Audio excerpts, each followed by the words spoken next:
Welcome to this episode of Wiki Walks, a short podcast devoted to some of the more intriguing and, who knew, articles that you can run across in the weird world of Wikipedia. I'm your host, Chris Grismer. Whether it's your John Hancock or your Herbie Hancock, a signature means something. But some signatures are worth more than others. The most expensive signature in history belongs to William Shakespeare, of which there are 6 known instances. 6 signatures on 4 legal documents that are recognized as verifiably authentic. But the second most expensive belongs to someone whose fame could not be further from the Bard of Avon, Button Gwinnett. Huh? Who? Red Buttons? Former figure skating phenom and octogenarian commentator / heartthrob Dick Button? No, none of the above. Button Gwinnett, number 2, only to Shakespeare. I mean, how can this be? Even more confounding is that Button is really only famous for signing one document, of which there were 55 other signers too. Might as well be an office get-well-soon card. I mean, it can't be that important. What did he sign? A Ranger Rick expose from the publishers of Highlights for Children and other things you're forced to read at the dentist? No, he signed a little document known as the Declaration of Independence, a national treasure, if you will. Now, unlike the aforementioned John Hancock or Thomas Jefferson or John Adams, all the big hitters, Button Gwinnett did comparatively jack squat. So again, why is his signature so dadgum expensive? It is the very fact that he did so little else comparatively that makes it important.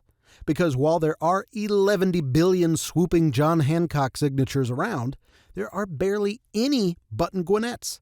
And Declaration of Independence collectors are not the kind of folks who are low on funds. So collecting a signature from every signer is a major feather in one's collecting cap. But buttons are hard to find. There are 51 total and only 10 in private hands. If you're listening to this in the great state of Georgia, it's no doubt that you live in or are adjacent to the sprawling Gwinnett County, named for dear old Button. So, who was Button Gwinnett? Born in England in 1735, Gwinnett embarked on a journey that would take him across the Atlantic to the land of opportunity. Yes, America. He was a man of diverse talents and aspirations. He began his career as a merchant, trading goods, including possibly buttons, I suppose. However, it was his passion for politics that set him on a path to historical immortality. In the mid-1760s, Gwinnett found himself in the heart of the brewing storm of discontent between the American colonies and the British Crown. Inspired by the ideals of liberty and justice, he became an ardent supporter of the American Revolution. It was during this time that he joined forces with fellow patriots such as Samuel and John Adams, no relation, in their pursuit of independence. In 1776, destiny beckoned Gwinnett to Philadelphia, where he signed one of the most significant documents in human history, the Declaration of Independence. His signature, though stylishly elaborate, may not be as instantly recognizable as those of John Hancock or Benjamin Franklin, but it carries the same weight and embodies the spirit of rebellion against tyranny. And monetarily, the thing's a beast befit of a Pawn Stars episode. However, life was not all smooth sailing for our hero. He served as Speaker of the Georgia Assembly, a position that allowed him to contribute to the drafting of Georgia's first state constitution, but as fate would have it, he would find himself embroiled in a bitter political rivalry that would seal his tragic fate. He was a Twitter man in an upstart thread world.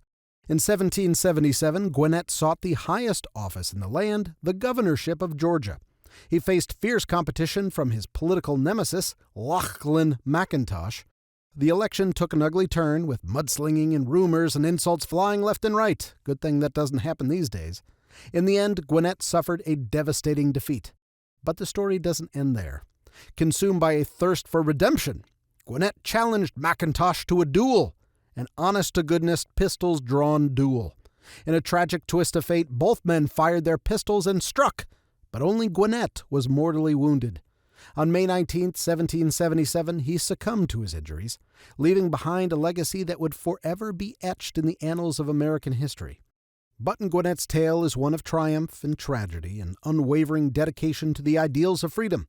He may have been a man of his time, but his audacity to stand up against oppression and put pen to paper, signing his name to a declaration that would change the world, is a testament to the indomitable spirit of the American Revolution.